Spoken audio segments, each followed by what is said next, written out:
ये लहरीदार चूनर माथे पे डाल के भोला बन जाओ भोली घूंघट निकाल के भोला बन जाओ भोली घूंघट निकाल के।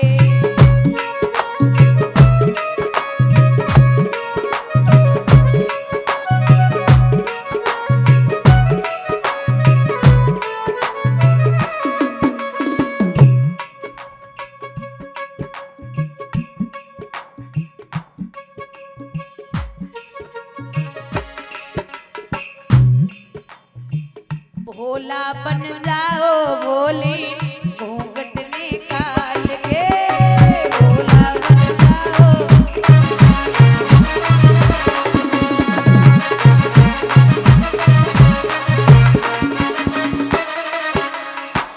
तो बाबा बोले देवी लेके तो चलना है। मैया बोली बाबा एक बात बताओ।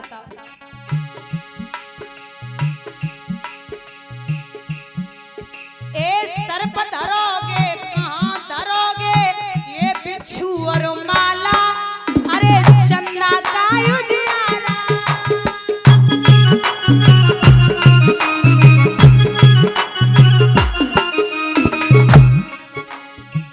एक हाथ में डमरू सोहे एक बेजंती माला रे माला इनको रखूंगा गोरी झोले में डाल के भोला बन जाओ भोली घूंघट निकाल के।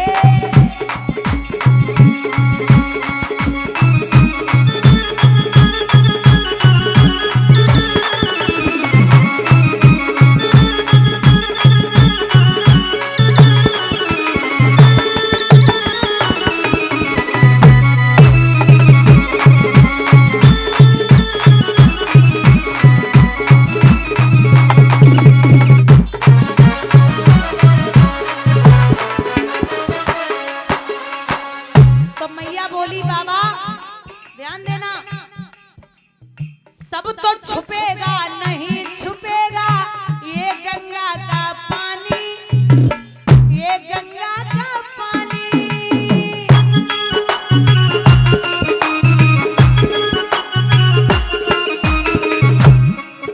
ए मर्दानी आवाज बलम जी कैसे करो जनानी जनानी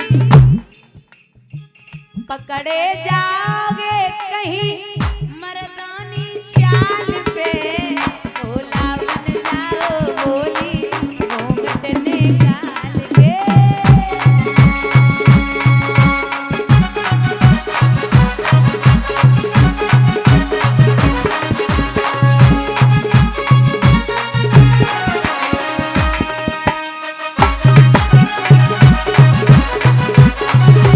दोनों हाथ ऊपर उठा के हर हर महादेव।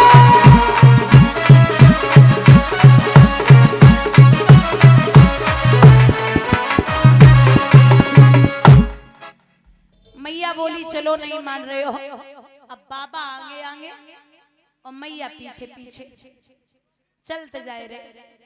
महाराज के गेट पे पहुंचे तो ललिता पैरा लगाई रही। अब बुजुर्गो ललिता ने देखो पार्वती को तो टिकट बनो बोल रहे तो निकली गई। भोले बाबा लंबो घूंघट मारे खड़े। अब भोले बाबा ने देखो कि पैरा लगो है। ललिता बोली हाँ कौन है ये। अब पार्वती बोली अब फंस गए। पार्वती बोली जे हमारे लला कार्तिक की बहू है हैं शादी कब हो गई। बोले अबे ये गई काऊ बुलाए ना है पाऊ कोई बात ना है। ललिता बोली तुमने शादी में ना बुलाओ अब बहू को मुंह दिखाए। बाबा बोले जन नकटी नहीं मानेगी हैं मुंह देखो को बैठी है। अरे पार्वती बोली कि बहुन के मुंह को बाजार हाट ना देखे जाते बहू को मुंह घर पे आओ 500,000 रुपया दो तब बहू को मुंह देखो। बात तो ठीक है। पार्वती की बात सुन के ललिता बोली हम तुम तो सहेली सहेली हो और सहेली ने कहा बटो जैसी तुम्हारी बहू वैसी हमारी बहू दिखाए लो। बाबा बोले तू केला से पर्वत पे आता तो मुंह दिखाए। निकलन दे। अब बाबा लंबे घूंघट में खड़े और ऐसे खड़े सो ललिता ने पैर से चुटिया तक बाबा को देखो बहुत ध्यान से। जैसे ही देखो सब पार्वती से बोली काहे तुम्हें को बहू ही ना मिली सो जो खम्मा उठाए लो इतनी लंबी चौड़ी ये बहू है ये पूरी मर्दानी लग रही है। बाबा मन ही मन में घूंघट में दांती पीस रहे तू मिल तो अकेले तब तो को बताए हम कौन है। उसी दिन बाबा का नाम पड़ गया गोपेश्वर। बोलिए गोपेश्वर भगवान की। भगवान अंदर से बाहर देख रहे। गोपेश्वर नाम प्रभु को पढ़ो अंदर प्रवेश करे गए। जैसे प्रवेश भई जितनी सखियां हैं उतने ही भगवान ने रूप ले रखे थे। हर सखी के पास प्रभु बैठे हैं। महाराज हो रहा है लेकिन भोले बाबा को चैन ना है। साड़ी उतार के रखी डमरू हाथ में लो बीच महाराज में कूद पड़े। जैसे कूदे मैया बार बार दांती पीस के चिल्लाई रही बाबा घर पे ही मना करी तुम ना माने। परीक्षित सखियों को घमंड हो गया कि भगवान हमारे बंधन में है प्रभु हमारे बंधन में है। और भगवान ने घमंड किसी का नहीं रखा। क्या करते मेरे गोविंद वहां से सब सखियों के मध्य से बिहारी जब निकले हैं विद्वान लिखते हैं कि अंती रहते भगवती सहसे वब्रजा नाम अतप्यम इस्तमच छड़ाम करड यूथ पमः। जैसे हजारों हथनियों के बीच से एक हाथी निकल के जाता है और हथनियां जिससे अत्यंत लगाव करे हों महाराज जैसे एक मणिधारी सर्प मणि की लालसा में पागल होने लगता है उसी प्रकार से सखियां भगवान के विरह में पागल होने लगी। कुछ तो बेहोश हो गई कुछ खड़ी हैं कुछ बैठी हैं शरीर का भान नहीं है सब व्याकुल है।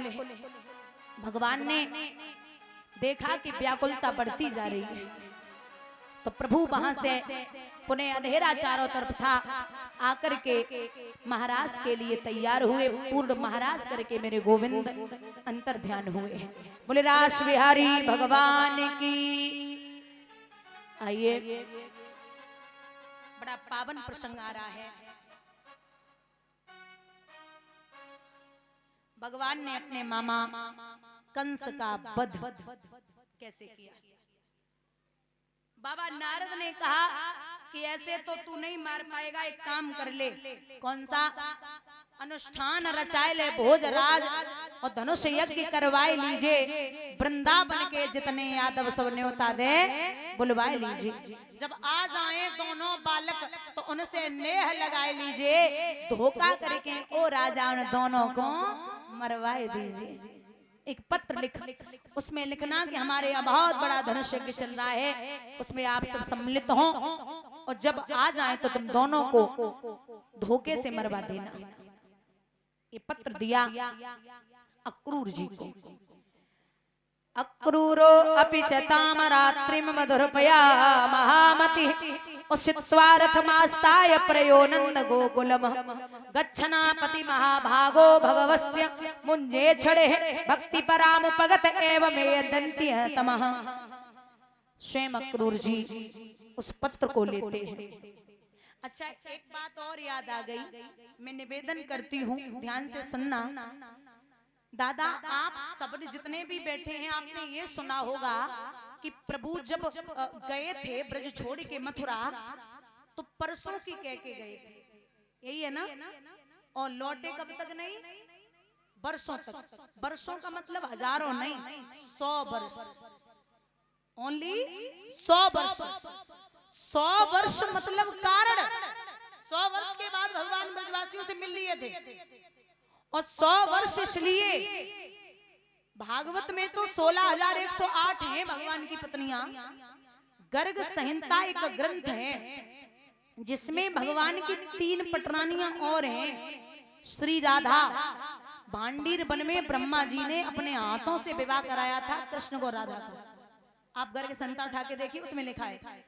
दूसरी है भूदेवी ये पृथ्वी भगवान की पत्नी है इसलिए हम और आप जब उठते हैं तो चरण वंदन करते हैं। तीसरी है बिरजा। बिरजा है नदी और बिरजा के और भगवान के 7 पुत्र हैं जो 7 समुद्र के रूप में बह रहे हैं। ये बिरजा के और भगवान के पुत्र हैं। एक दिन भगवान ब्रजा के साथ बैठे विहार कर रहे, तो दामा ने जाए के जवाब दियो कि तू यहाँ बैठी है, वो कृष्ण ब्रजा के साथ बैठे विहार कर रहे। तो राधा क्रोध में भागी, भाग के राधा पहुंची, जाए के ब्रजा तो नदी रूप में परिणित हो गई और भगवान अंतर ध्यान हो गए। जैसे ही प्रभु अंतर ध्यान हुए, राधा आए के कोप भवन में लेट गई। भगवान ने बड़ो मनायो, अरियो देवी पागल मत बने, मैं तेरे अलावा इतना प्रेम किसी को नहीं करता, हम पे भरोसा कर ले। लेकिन राधा नहीं मानी। भगवान ने एक बार नहीं, ब्रजवासियों के सामने प्रभु ने 100 बार मनाया, लेकिन राधा नहीं मानी। दामा पास में खड़ा था, उसने जवाब दिया कि जाओ, मैं आपको एक बार नहीं, कृष्ण को 100 बार बनाना पड़ रहा है। मैं श्राप देता हूं कि तुम्हारा और भगवान का बेटा 100 वर्षों तक नहीं होगा। यही कारण है भगवान परसों की कह के गए और वर्षों तक नहीं मिली। इधर मामा का पत्र अक्रूर जी के द्वारा आया।